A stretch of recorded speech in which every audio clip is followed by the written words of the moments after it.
Sublime gracia del Señor, pecador salvó. Fui ciego, mas hoy miro yo, perdido y él me halló. En los peligros o aflicción que yo he tenido aquí,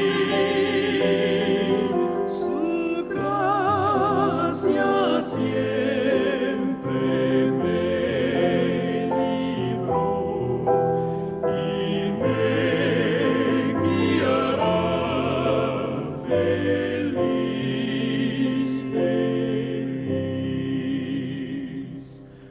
guiará feliz.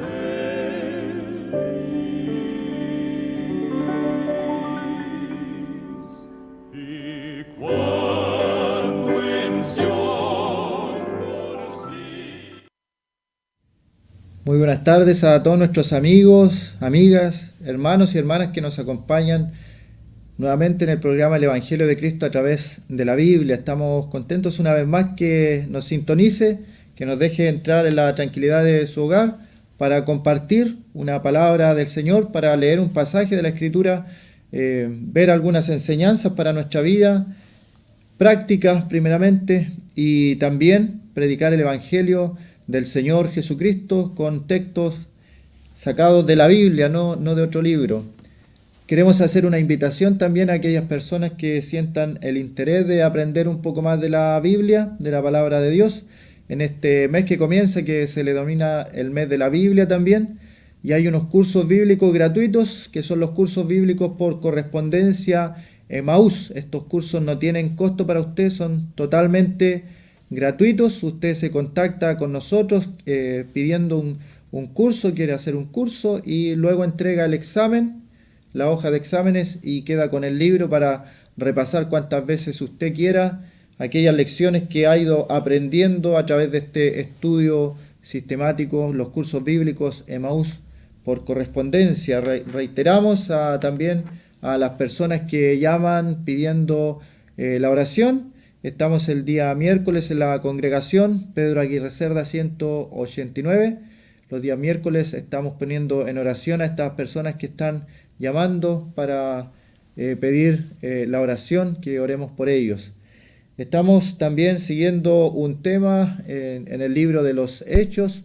Nuestro hermano luego va a exponer la palabra del Señor en el libro de los Hechos. Y en esta primera parte me gustaría leer un pasaje del libro de Apocalipsis, que en otras oportunidades también hemos dicho que es un libro escrito por el apóstol Juan, y reiteramos una vez más que la Biblia habla de los apóstoles como 12 apóstoles. En el libro de Apocalipsis también pone una ciudad, donde en esta ciudad están los nombres de los apóstoles que tuvo el Señor, y son 12 pilares, son 12 apóstoles.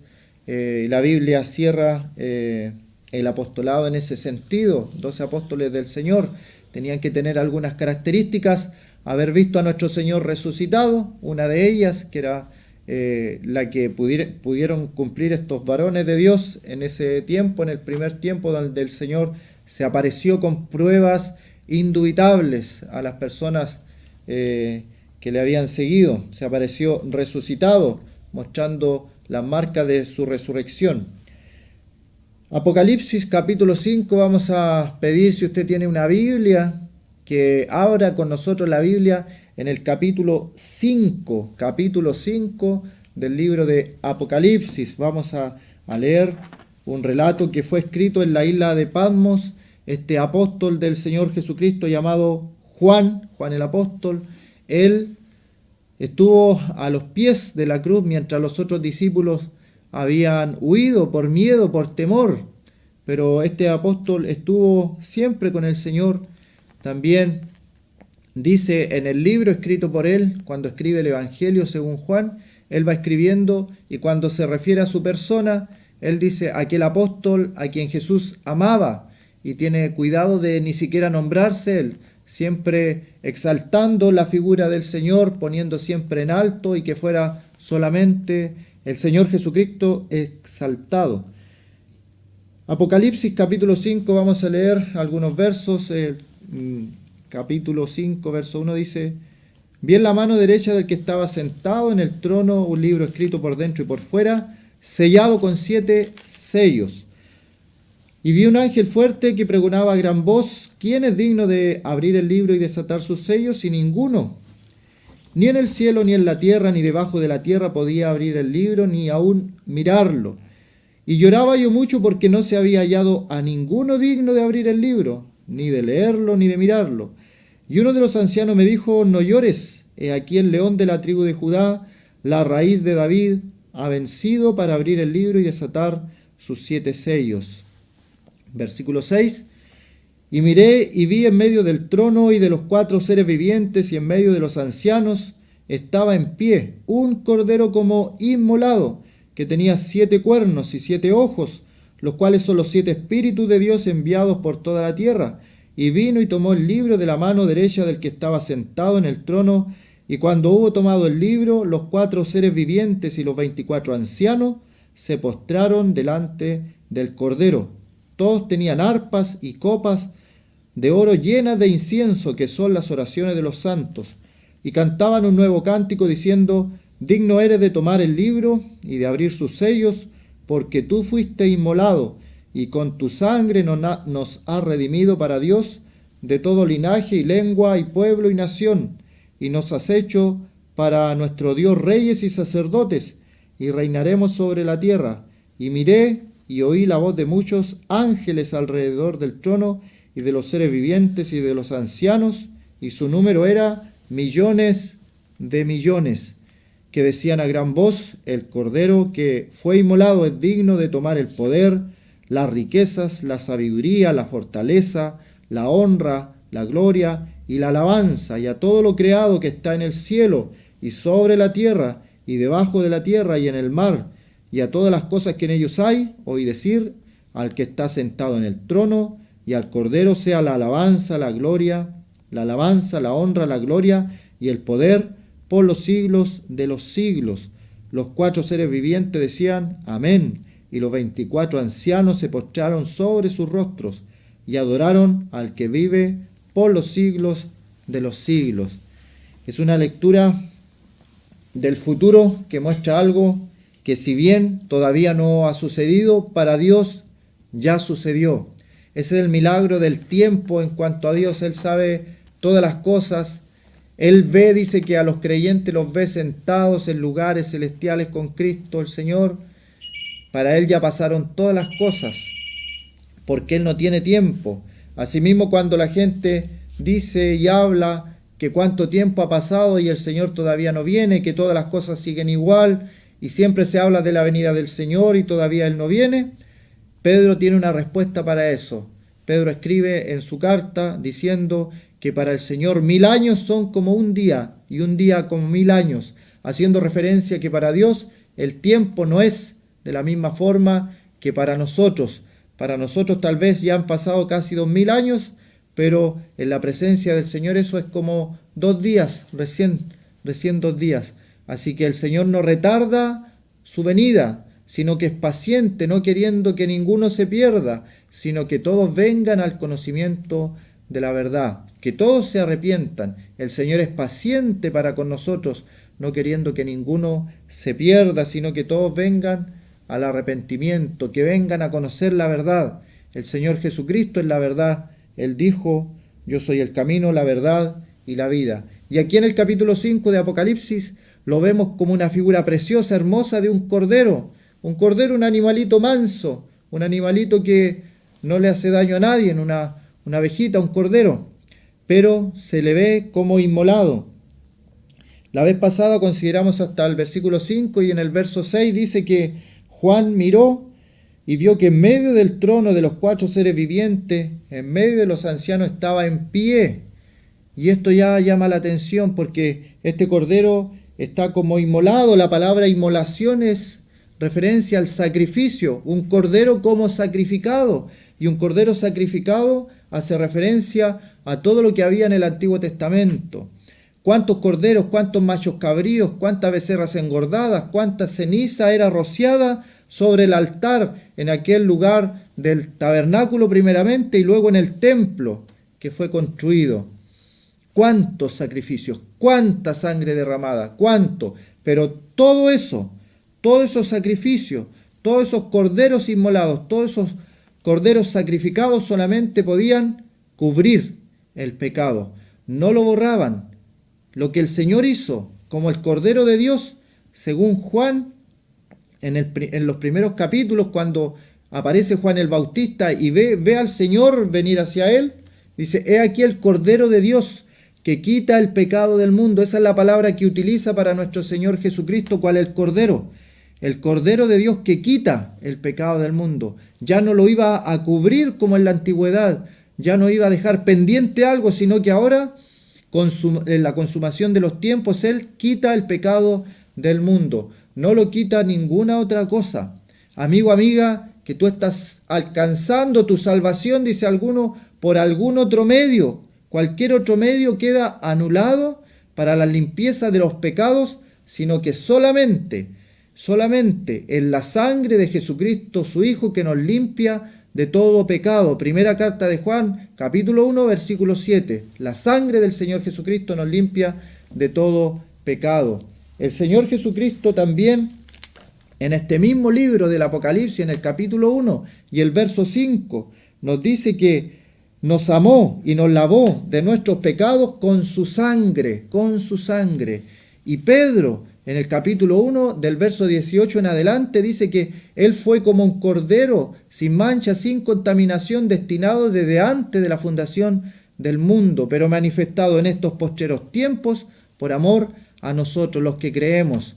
En la sangre del Señor Jesucristo como un cordero sin mancha y sin contaminación, la que nos redime, la que nos limpia, la que puede presentarnos limpios y sin mancha delante de Dios. Esa sangre es la importante. Y cuando decimos sangre también hay que hacer una aclaración, porque en algún tiempo pensé que se refería al líquido, a la sangre biológica, pero el mismo libro de Levíticos habla de que la vida del hombre en su sangre está. Todo lo que tiene vida tiene sangre. Y cuando el Señor habla de que Él derramó su sangre, quiere decir que derramó su vida. Él entregó su vida. No se dejó nada, sino que lo entregó todo. Por eso es que Él puede exclamar en la cruz del Calvario, tetelestai. Esa es la palabra que en el español nosotros escribimos consumado es, en dos palabras, pero en el griego es una palabra, tetelestai, consumado es. La obra fue terminada, ya no queda nada más por hacer, es la consumación, todo está terminado. Es como la firma en la parte de abajo del final de una poesía hermosa, se le escribía tetelestai, está terminado, ya quedó acabado, no hay nada más por hacer. La sangre del Señor Jesucristo como un cordero, y por eso Juan, en el libro de Apocalipsis capítulo 5, donde hemos leído, él ve a un cordero como inmolado, a un cordero como sacrificado, a un cordero que ha derramado su sangre por la limpieza de las personas. Pero este cordero que es sacrificado, que es inmolado, también tiene una característica especial, dice que está de pie, como si no le hubiera pasado nada. Un cordero sacrificado, un cordero inmolado, pero no está derrotado, no está muerto, está de pie. ¿Qué nos enseña eso? Nos enseña lo que nos dicen los evangelios. Al final de cada evangelio aparece el Señor Jesucristo resucitado. Él volvió de la muerte al tercer día. Ninguna otra religión proclama eso en el mundo. Todas las religiones, cuando quieren ir a ver a quien formó aquella religión, van a la tumba a ver a su líder. Pero si nosotros pudiéramos ir a la tumba donde está el Señor, esa tumba está vacía. No hay nadie. Está vacía. Los discípulos fueron, vieron, las mujeres fueron, vieron. No está ahí, ha resucitado. ¿Por qué buscáis entre los muertos al que vive? Dijeron los ángeles a las mujeres. ¿Por qué buscáis entre los muertos al que vive? No está aquí, ha resucitado como Él los dijo. El Señor había dicho. ¿Y cuántas veces nos ha pasado que el Señor nos dice cosas y no le creemos, no le creemos? Cuidado, hermano, cuidado, hermana. Hablo a mis hermanos ahora. Si el Señor te ha dado una palabra para tu vida, ¿por qué dudas? ¿Por qué pones excusas? ¿Por qué estás dudando? ¿Me habrá dicho eso el Señor? ¿Habrá querido decir eso para mi vida? Si el Señor lo dijo, Él lo hará. Tienes que estar dispuesto a seguir lo que el Señor te ha dicho. Pero si hay una palabra del Señor para tu vida, Él la va a hacer, porque sus propósitos se cumplen. Sus propósitos son eternos, se cumplen. A Jeremías lo escogió desde el vientre de su madre para ser profeta a las naciones. Y él empieza a poner excusa, que soy muy niño. No digas que eres niño, no digas que eres joven. No digas que eres joven, porque si el Señor te está llamando, el Señor te preparará, te capacitará. Él no llama a los capacitados, sino capacita a los que Él llama. Porque toda la obra es de Él. Él es el centro de todo lo que es el cristianismo. Por eso es que aquí, en el capítulo 5, vemos que el Señor está en el centro. El Cordero como inmolado no está en una esquina, no está en la periferia, sino que es el centro de toda la adoración celestial. Todo lo demás está rodeando la figura del Señor Jesucristo. Él es el centro. Por eso es que cada domingo, cuando celebramos la Cena del Señor, cada domingo cuando estamos alrededor de una mesa, y en esa mesa hay un pan y una copa. El pan nos recuerda el cuerpo de nuestro Señor Jesucristo, sacrificado allí en el altar de Dios, que es la cruz del Calvario. Y la copa, una copa, nos recuerda la sangre del nuevo pacto, que fue derramada por nosotros, para nuestra limpieza, para nuestra justificación, para nuestro perdón. ¿Por qué buscas perdón en otra cosa que no sea el Señor Jesucristo? ¿Por qué buscas? Incluso hay gente que busca un milagro pensando que otra cosa le puede traer un milagro. Es el Señor Jesucristo, el que nos salva, el que nos redime, el que nos perdona, es el Señor Jesucristo. El que puede hacer milagros en nuestra vida también es el Señor Jesucristo. El cristianismo es el cristianismo porque Cristo es el centro de todo. Si tú estás poniendo tu fe en otra cosa que no es Cristo, eso no es cristianismo. No es cristianismo. Puede ser cualquier otra cosa, pero no es cristianismo. El cristianismo se centra en la persona, en la figura, en la obra del Señor Jesucristo. No en historias, no en sueños, no en cosas habladas por seres humanos, pecadores como tú y como yo. No. El cristianismo, el centro es Cristo. Por eso somos cristianos, porque el centro es Cristo. Basar la vida cristiana en lo que dice la Biblia no es cristianismo radical. Es cristianismo básico, en lo básico que un cristiano tiene que basar su vida en la Biblia. Pero en el día de hoy hay mucha gente que dice, sí, yo soy cristiano, y su vida no está basada en lo que dice la Biblia. Se basa en cualquier otra cosa. Eso es lo que muestra el libro de Apocalipsis. Toda la adoración, toda la honra, toda la alabanza, todo el poder se centra en Cristo nuestro Señor. Y lo muestra como un cordero, como inmolado, como sacrificado, pero está en pie, porque Él resucitó. No quedó allí. Por eso saca de tu mente esa imagen de una persona moribunda, porque ese no es el Señor de la Biblia. El Señor de la Biblia está en pie, está recibiendo toda la adoración, la alabanza, porque Él no quedó muerto en una cruz, porque Él no quedó en una tumba sepultado, porque Él resucitó al tercer día. ¿Por qué? Porque Él lo dijo. La palabra del Señor es viva, eficaz, es cortante, más que espada de dos filos, penetra hasta partir el alma, las coyunturas, los pensamientos, los discierne. O sea que Dios, a través de su palabra, te puede decir algo a tu vida en el día de hoy. No dudes cuando el Espíritu Santo está convenciendo de pecado, de justicia y de juicio.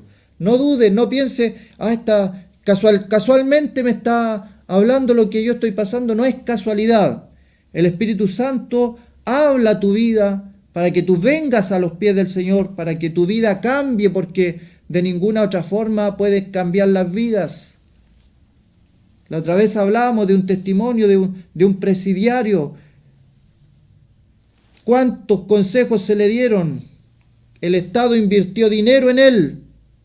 El Estado invirtió plata, dinero, para que él cambiara su vida. Con psicólogos lo trataban. No hizo nada y él reconoce, nada lo hizo cambiar hasta que conoció al Señor Jesucristo. Nuestros jóvenes en la droga, en el alcoholismo, en el tabaquismo. Pueden haber muchos programas municipales, muchos programas de gobierno que incentiven a cambiar la actitud de ese joven hacia las drogas, hacia el alcohol. Pero si no tienen a Cristo, si algo no cambia dentro de ellos, se puede estar todo el tiempo en lo mismo y esos jóvenes no van a cambiar. Es Cristo el Señor el que hace el cambio desde adentro hacia afuera. La religión busca cambiarte de afuera hacia adentro y comienza a decirte, no hagas esto, esto otro, y una serie de leyes, una serie de reglamentos que se dan, que el Señor los criticó, porque los mandamientos nos salvan. El cumplir ciertas leyes, si por las obras de la ley alguien hubiera sido salvado, en vano murió el Señor. ¿Para qué murió el Señor si la gente puede salvarse cumpliendo ciertas reglas, ciertos estatutos de una iglesia determinada? Y hace esto, y hace esto, y hace esto, y vivirás. Si por las obras de la ley, si por la ley alguien hubiera podido ser salvo, en vano murió el Señor entonces. ¿Para qué murió el Señor? Si tú puedes alcanzar la salvación de otra forma que no sea por este cordero inmolado, sin mancha, sin contaminación, destinado desde antes de la fundación del mundo, para tu salvación, para tu bendición, para tu beneficio. Ven al Señor, así como estás con todas tus cargas, tus pesos, tus pecados. Es que usted no sabe lo que yo he hecho, no sabe los pecados que yo he cometido, es que usted no me conoce, yo no sé nada, no te conozco, pero el Señor sí. El Señor sabe hasta tus pensamientos más íntimos y sabe lo que has pasado, sabe los desprecios que te han hecho, el rechazo que te han hecho, Él lo sabe. ¿Y quién mejor que Él? Porque a Él lo rechazaron. Él sufrió todo sufrió, todo padeció, así que puede entender cualquier problema. Tal sumo sacerdote nos convenía. Él pasó por todas las experiencias que un ser humano puede pasar, puede acontecerle. Él nos entiende, Él nos comprende. Y ahí donde estás, así con los pecados que tienes, con esas transgresiones, con esas manchas en tu vida, incluso que la sociedad puede condenar, tal vez has pagado ese pecado con cárcel, pero el Señor quiere rehacer tu vida. Y Él lo puede hacer. No lo va a hacer una iglesia, no lo va a hacer el Estado, no lo va a hacer la sociedad, no lo va a hacer un psicólogo, un psiquiatra, nada. Nadie puede cambiar tu vida, sino el Espíritu Santo obra en tu vida.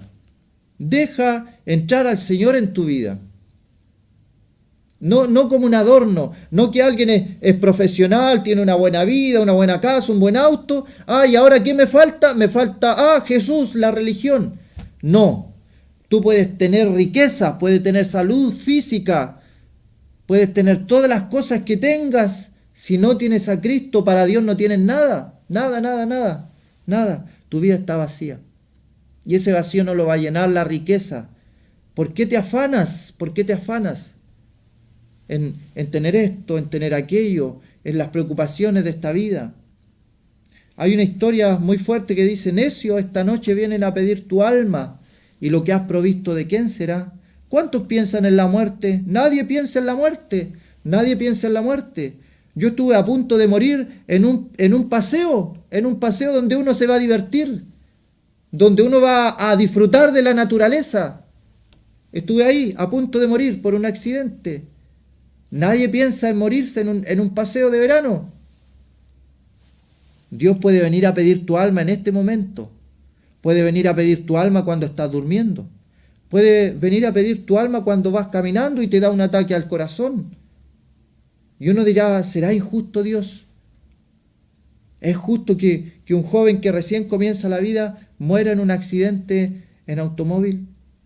Pero si ese joven ha tenido la oportunidad de conocer el Evangelio, de conocer la palabra del Señor, ese joven ya es responsable. Porque conociendo la palabra del Señor, la rechazó. Dios es justo. Dios es justo. A cada persona le advierte, le da la oportunidad, le dice que en Cristo hay salvación, que no importa cómo esté su vida, que Él puede perdonar tus pecados. El Señor Jesucristo lo puede hacer.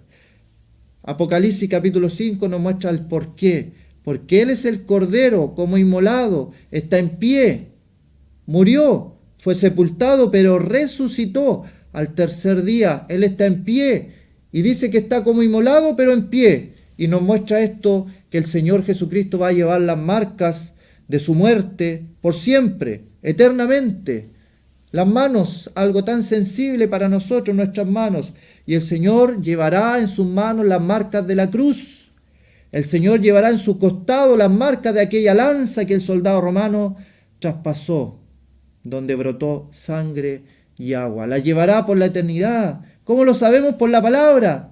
A Tomás el incrédulo se le dijo, mete tu dedo en mi mano y tu mano en mi costado. ¿Cuán grande habrá sido aquella lanza para que Tomás pudiera meter su mano en el costado traspasado de nuestro Señor? Y esas marcas estaban en el cuerpo glorificado de Jesucristo nuestro Señor.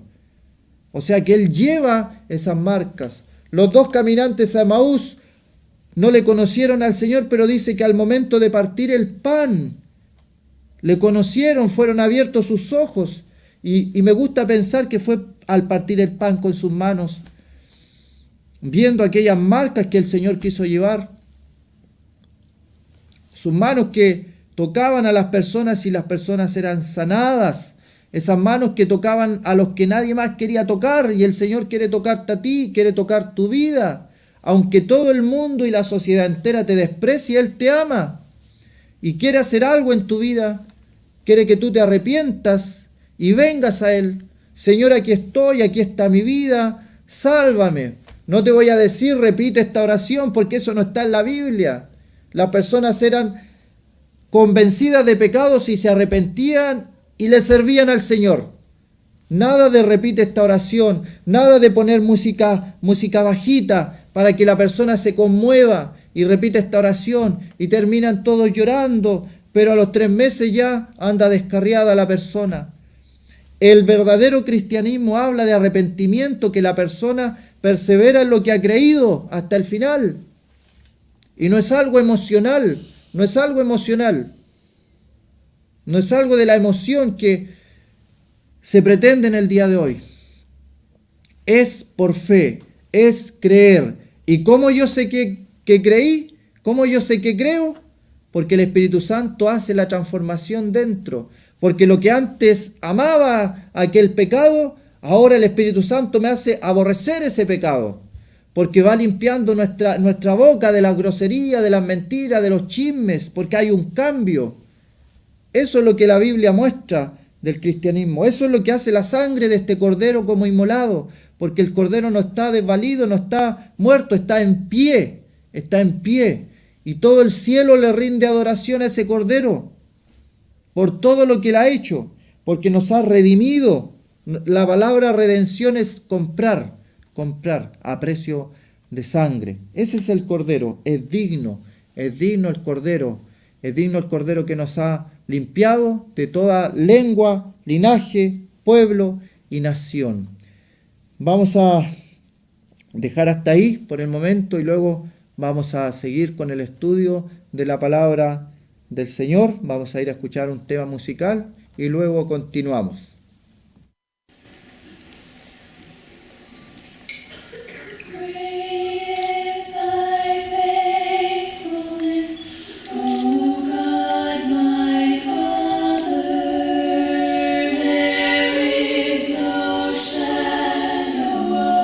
Turning with thee.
tomorrow. Blessings all mine with 10,000 beside. Great is thy faithfulness. Great is thy faithfulness. Morning by morning, new mercies I see. All I have needed, thine hands have provided. Great is thy faithfulness. Great is thy faithfulness. Great is thy faithfulness, Lord, unto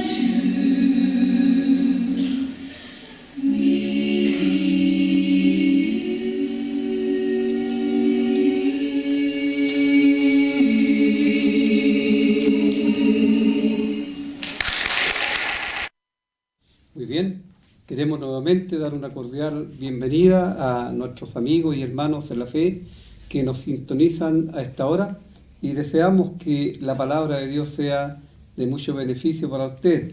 Estamos en el libro de los Hechos y en el capítulo 7 en la defensa magistral que hace Esteban ante el concilio, ante el Sanedrín. Dice el versículo 1 del capítulo 7: el sumo sacerdote dijo entonces: ¿es esto así? Y él dijo: varones hermanos y padres, oíd. El Dios de la gloria apareció a nuestro padre Abraham, estando en Mesopotamia, antes que morase en Harán, y le dijo: sal de tu tierra y de tu parentela y ven a la tierra que yo te mostraré. Entonces salió de la tierra de los caldeos y habitó en Harán. Y de allí, muerto su padre, Dios le trasladó a esta tierra en la cual vosotros habitáis ahora. Y no le dio herencia en ella ni aún para asentar un pie, pero le prometió que se la daría en posesión y su descendencia después de él, cuando él aún no tenía hijos. Y le dijo Dios así: que su descendencia sería extranjera en tierra ajena, y que los reducirían a servidumbre y los maltratarían por 400 años. Mas yo juzgaré, dijo Dios, a la nación de la cual serán siervos, y después de esto saldrán y me servirán en este lugar. Y le dio el pacto de la circuncisión, y así Abraham engendró a Isaac, y le circuncidó al 8º día, e Isaac a Jacob, y Jacob a los 12 patriarcas. Los patriarcas, movidos por envidia, vendieron a José para Egipto, pero Dios estaba con él, y le libró de todas sus tribulaciones, y le dio gracia y sabiduría delante de Faraón, rey de Egipto, el cual lo puso por gobernador sobre Egipto y sobre toda su casa. Vino entonces hambre en toda la tierra de Egipto y de Canaán, y grande tribulación, y nuestros padres no hallaban alimento. Cuando oyó Jacob que había trigo en Egipto, envió a nuestros padres la primera vez, y en las segundas José se dio a conocer a sus hermanos, y fue manifestado a Faraón el linaje de José. Y enviando José hizo venir a su padre Jacob y a toda su parentela en número de 75 personas.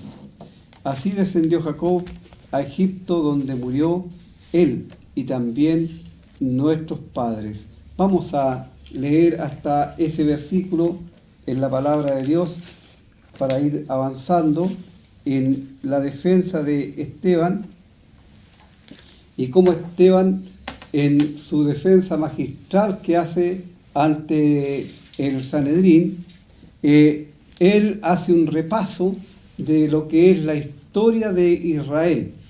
No sabemos cuál fue el móvil que llevó a Esteban a hacer este repaso. Tal vez para dar a conocer que él realmente amaba a Israel, su nación, y por ese amor él conocía la historia. O también para mostrar las falencias y las debilidades, y también el amor de Dios y el cumplimiento de las promesas de Dios para con los antepasados de los israelitas. Así, él en este recorrido, él va a ir acentuando algunos nombres, va a ir resaltando algunos nombres y también mostrando a estos como figuras de el Señor Jesucristo. Aunque él no lo menciona, pero realmente las figuras, las similitudes son bastante claras y grandes que no se pueden dejar pasar ni tampoco se pueden negar. Y él, el sumo sacerdote, le pregunta si realmente Esteban ha hablado en contra, ha blasfemado en contra de Dios y en contra de Moisés, o en contra de la ley y en contra del templo, que son las dos cosas que ponen como representación estos testigos falsos que son llevados por estos hombres que pertenecían a la sinagoga de los libertos y que por envidia y por celo, porque no pudieron con la sabiduría de Esteban, le llevan ante el concilio. Y Esteban no contesta. Si nosotros ponemos atención, Esteban no dice nada si es así o no es así, sino él empieza inmediatamente haciendo un recorrido por la historia de Israel. Y él dice: varones hermanos y padres, oíd. Cuando él está utilizando aquí el término hermanos, no es que él los esté tratando como hermanos en la fe, sino más bien como hermanos de raza, como hermanos de nación. Él era israelita, era judío, y los que le están juzgando aquí son judíos. Y cuando él habla de los padres, tiene que ver con aquellos ancianos que son los representantes de Israel y los jueces que están también en esta ocasión sentados en el tribunal. Dice: el Dios de la gloria, o el Dios glorioso, apareció a nuestro padre Abraham, estando en Mesopotamia, antes que morase en Harán. Él destaca el hecho de que Dios apareció a Abraham sin conocer a Dios. Dios le salió al encuentro. Abraham, allí en Mesopotamia, era un idólatra. Él adoraba ídolos. No es que Abraham fuera un hijo de Dios cuando Dios le aparece, sino más bien Dios le aparece y Abraham confía y cree en lo que Dios le dice. Y Dios le ordena que salga de su tierra y de su parentela y que vaya al lugar que él le va a mostrar. Y Abraham obedece a medias, porque si bien es cierto sale de su tierra, no sale del todo de su parentela, pues lleva a su padre consigo. Y no es sino hasta la muerte de su padre es que Abraham viene y empieza ya a cumplir con lo que Dios le ha ordenado. Porque si bien es cierto, él sale de Harán, de la tierra de los caldeos, y habita en Harán, dice, y de allí muerto su padre. Su padre, él nunca debió traerlo, pero seguramente los afectos naturales fueron fuertes y él no quiso dejar a su padre allá en Mesopotamia. No sabemos la condición, si su padre estaba solo, si no tenía a su esposa. A la mamá de Abraham no sabemos en realidad detalles, solamente sabemos que él no obedeció plenamente la orden de Dios, sino llevó consigo a su padre. Y cuando su padre fallece, entonces Dios le traslada a la tierra de Canaán. Y fijémonos que aquí hay una declaración que no encontramos en el Génesis, porque dice que es Dios que le traslada. Es Dios que le traslada. En el Génesis dice que él siguió el camino de obediencia a Dios después de morir su padre. Dios le, por así decirlo, lo está urgiendo, lo está apremiando a que él cumpla. Pero aquí dice: Dios le trasladó a esta tierra en la cual vosotros habitáis. Es el discurso de de defensa de Esteban allí frente al Sanedrín. Y dice, y no le dio herencia en ella ni aún para asentar un pie, pero le prometió que se la daría en posesión a su descendencia después de él, cuando él aún no tenía hijo. Abraham, cuando sale de Mesopotamia, tendría como unos 75 años, por ahí.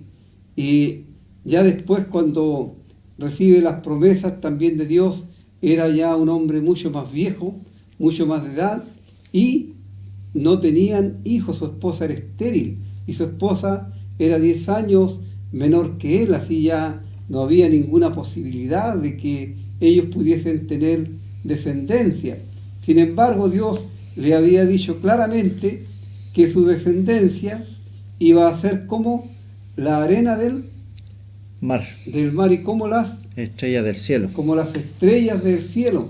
Y en esa promesa está implícito los dos pueblos que Dios iba a sacar de Abraham, porque Abraham en cierta forma es el padre de la fe. Y cuando se refiere a la arena del mar, como la arena del mar, tiene que ver con Israel, su pueblo terrenal. Y cuando se refiere a como las estrellas del cielo, tiene que ver con el pueblo celestial. ¿Cómo se llama ese pueblo celestial? La iglesia. La iglesia, ¿verdad? La iglesia. Y dice el versículo 6, y le dijo Dios así, que su descendencia sería extranjera en tierra ajena, y que los reducirían a servidumbre y los maltratarían por 400 años. ¿Saben? Hay aparentemente, algunos ven una contradicción en esto, porque aquí se habla de 400 años en el versículo 6, tal como en Génesis 15, versículo 13. Y en Éxodo capítulo 12, 40 y en Gálatas 3, 17 se habla de 430 años. Pero la verdad es que cuando se está haciendo referencia a 400 años, tiene que ver con el tiempo en que realmente Israel fue maltratado, fue tratado mal, fue tratado como esclavo allí en la tierra de Egipto. En cambio, cuando se habla de 430 años, se cubre el tiempo de la llegada de Jacob a Egipto hasta el tiempo de la promulgación de la ley. Y resulta que en los primeros 30 años Israel no fue maltratado, sino más bien fue tratado con bastante deferencia, fue muy bien tratado, porque estaba el faraón vivo, aquel que le recibió, el que ascendió a José a jefe de gobierno, y el que recibió a Jacob allí en Egipto y les dio lo mejor de la tierra y les trató muy bien. Así, esa es la gran diferencia. La diferencia es que cuando se habla de 400 años, se habla de los años que realmente Israel fue maltratado. Y cuando se habla de los 430 años, se habla de todo el tiempo que Israel estuvo en Egipto hasta la promulgación de la ley. Así, esa es la explicación para la diferencia de esos 30 años entre los relatos.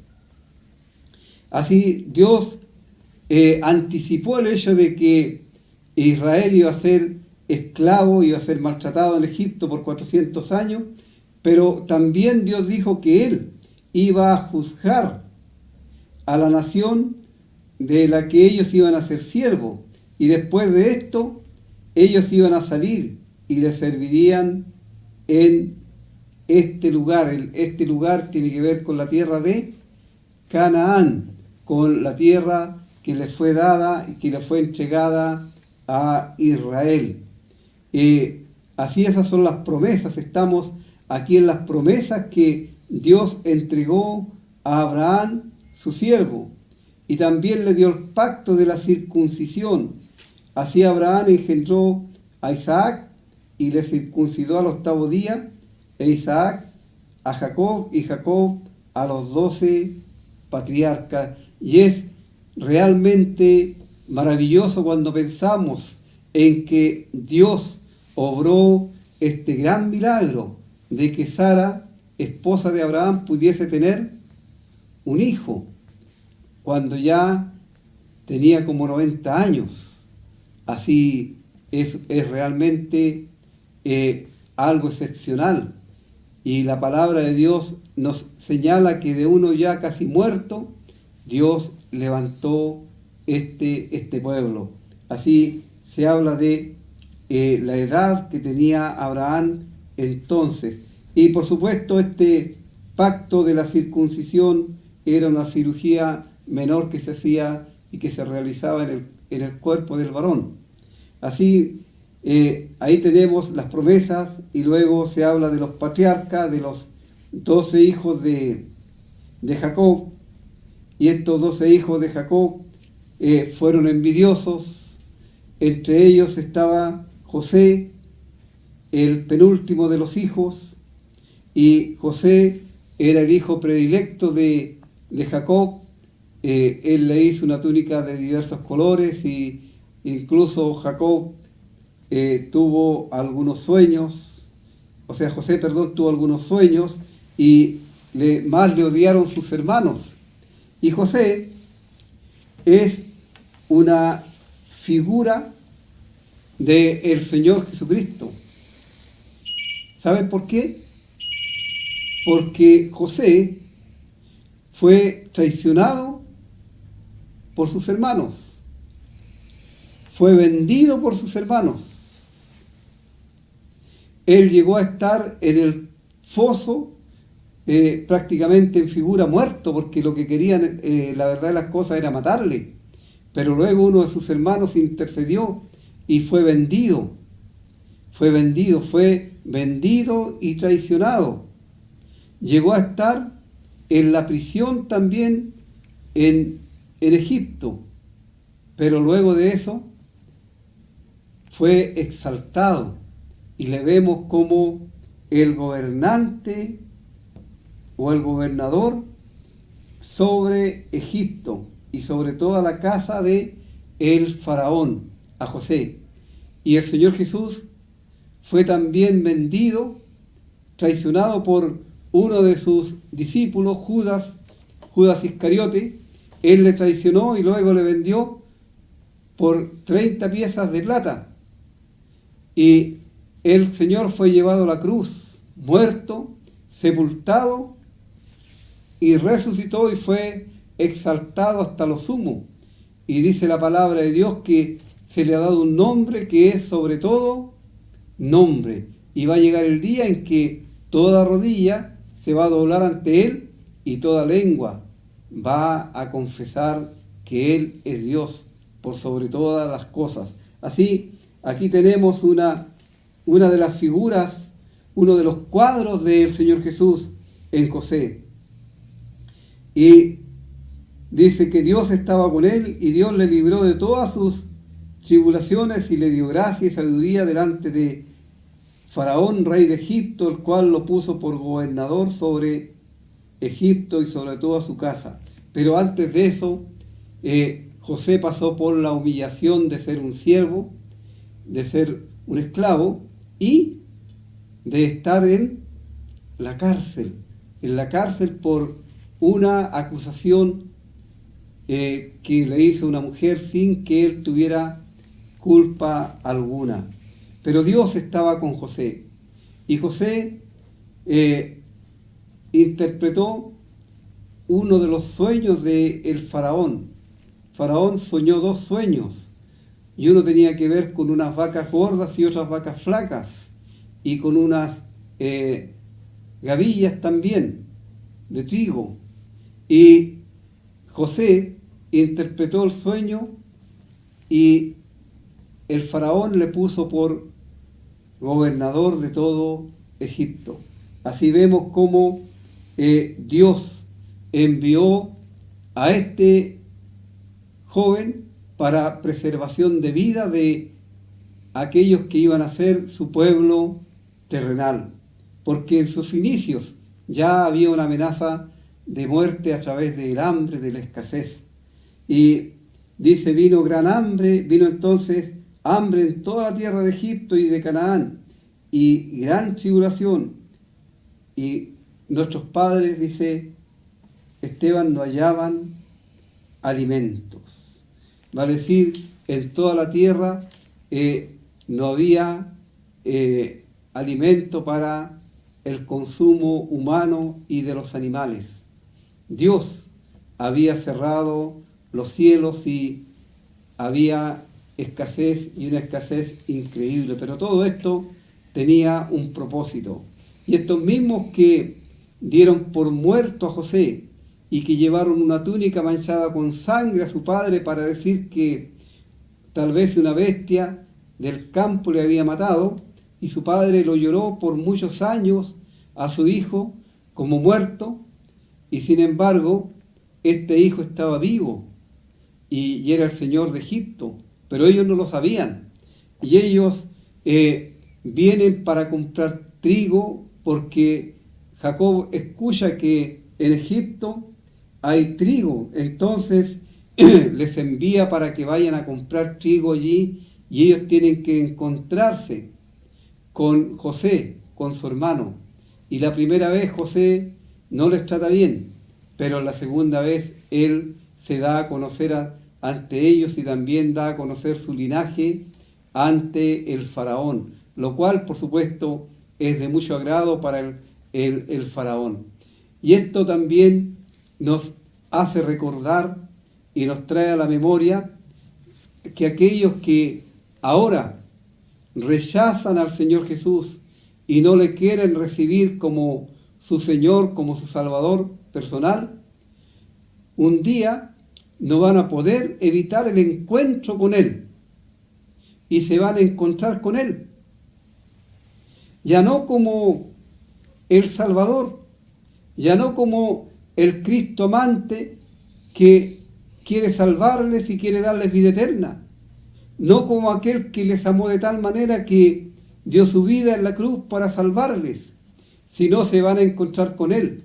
Pero ya va a ser demasiado tarde para aquellos, porque se van a encontrar con Él cual juez, y solamente para escuchar la ratificación de sus sentencias, porque la palabra de Dios es clara y enfática al decir que el que cree en el Señor Jesucristo tiene vida eterna, y el que no cree, Pedro, No verá la vida, sino que la ira de Dios está sobre él.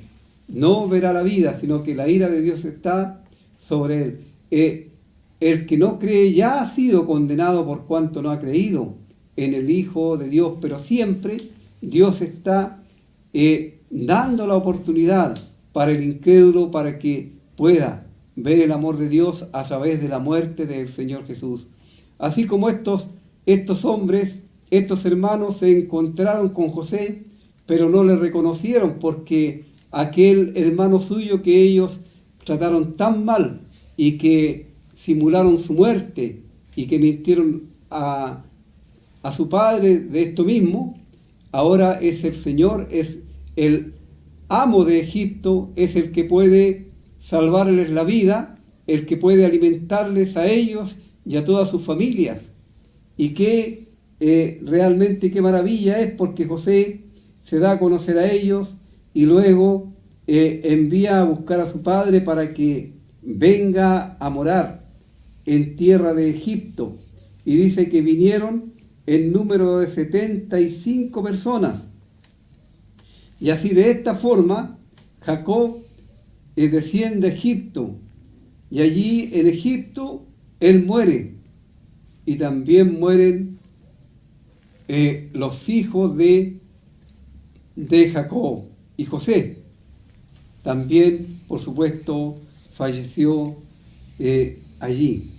Y es interesante que el tiempo en que Jacob estuvo viviendo allí en Egipto, él no conoció de la esclavitud, sino él vivió muy bien, porque Dios proveyó para ellos a través de este faraón, de este hombre y por manos de José, que se le diera el mejor lugar donde ellos podían vivir para sembrar y para cosechar y para criar sus ganados, porque ellos dijeron que eran ganaderos.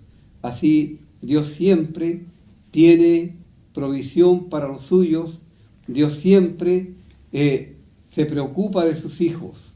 Y dice el salmista que joven fui y he envejecido y no he visto a la simiente de Dios desamparada ni que mendigue el pan. Y la promesa para el creyente de parte de Dios es fiel, porque Él no nos ha prometido riqueza. Y en eso, ahí está la gran equivocación del Evangelio de la prosperidad que hoy día se predica. Porque Dios lo que nos prometió es que el pan ni el agua no nos faltaría. Y Él es fiel a sus promesas. Él nos da mucho más abundantemente de lo que nosotros necesitamos y aún de lo que nosotros merecemos. Y aún más, Él ha hecho esta provisión de salvación, de vida eterna, para que usted, querido amigo que está escuchando, pueda asegurar su futuro por la eternidad. ¿Quiere usted ahora mismo venir a Cristo? No le invitamos a venir a una religión, le invitamos a que venga a Cristo, el único que puede perdonar sus pecados y darle vida eterna. Vamos a dejar hasta aquí el estudio y el próximo jueves, Dios mediante, vamos a continuar con el estudio del libro de los Hechos. Ahora vamos a escuchar otro himno antes de despedirnos.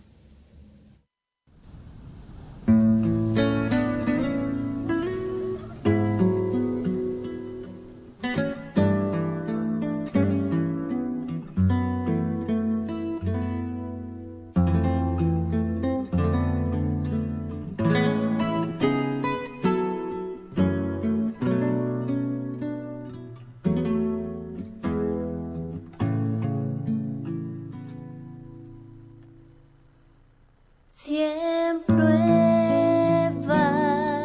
o angustias, mi alma está. Si el mundo se encuentra en dolor, mas tú,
feliz yo me siento.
todas las personas que nos llamaron pidiendo la oración, le decimos que el día miércoles está presentándose a todas aquellas personas en oración en la congregación.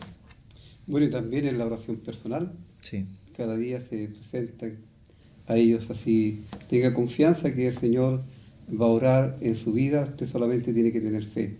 Ahora queremos nuevamente hacerle notar los cursos bíblicos Emaús que son entregados gratuitamente y sin ningún compromiso para las personas que quieren conocer más de la palabra de Dios, que quieren avanzar en el conocimiento de Cristo. Tiene que comunicarse con nosotros y va a recibir el curso sin ningún compromiso y absolutamente gratuito. También queremos invitar a nuestras reuniones. El día sábado tendremos una clase bíblica a las 6:30 de la tarde, así será usted muy bienvenido. Mañana viernes no tendremos reunión por el aniversario que se va a celebrar y para evitar cualquier anomalía. Así queremos invitarles para el próximo jueves para que nos acompañe Dios mediante en un programa más de El Evangelio de Cristo a través de la Biblia. Deseamos que el Señor les bendiga y que tengan un buen fin de semana.